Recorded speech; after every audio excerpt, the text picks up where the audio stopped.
Dalam nama Bapa dan Putra dan Roh Kudus. Amin.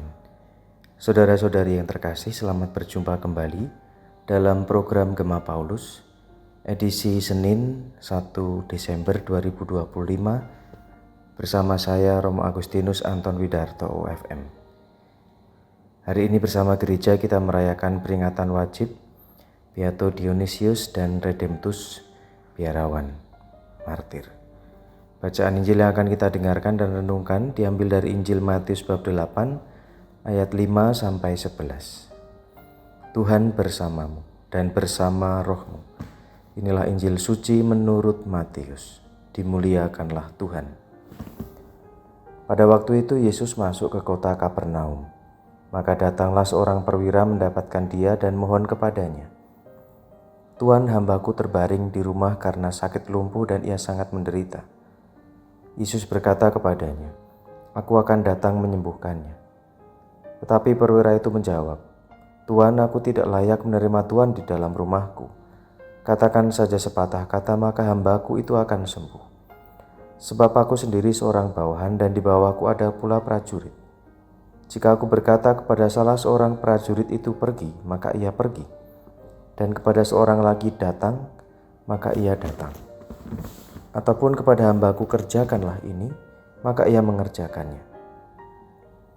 Mendengar hal itu, heranlah Yesus, maka ia berkata kepada mereka yang mengikutinya, "Aku berkata kepadamu, sesungguhnya iman sebesar ini tidak pernah kujumpai pada seorang pun di antara orang Israel.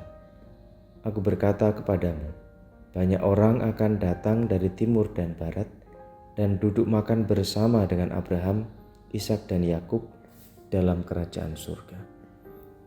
Demikianlah sabda Tuhan, terpujilah Kristus.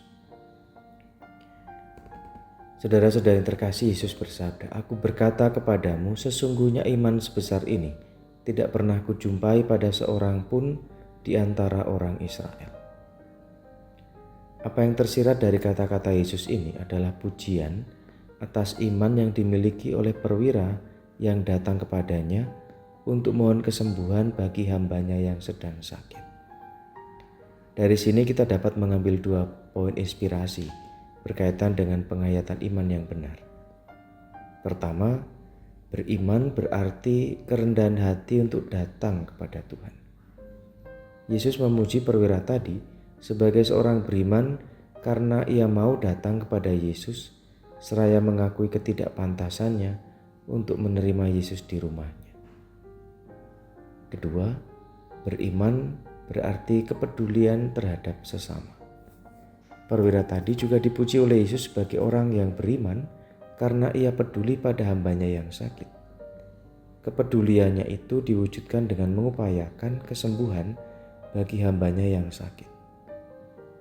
Saudara-saudari yang terkasih, belajar dari perwira beriman ini, marilah kita juga menghayati iman kita dengan semakin tekun datang kepada Tuhan dan semakin peduli pada sesama, terutama yang lemah dan yang membutuhkan.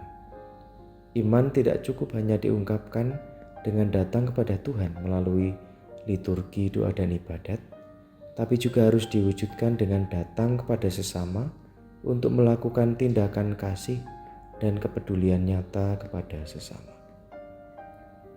Mari kita mohon berkat Tuhan agar kita dimampukan untuk menghayati iman yang benar sebagaimana diteladankan oleh perwira yang beriman itu. Tuhan bersamamu dan bersama rohmu.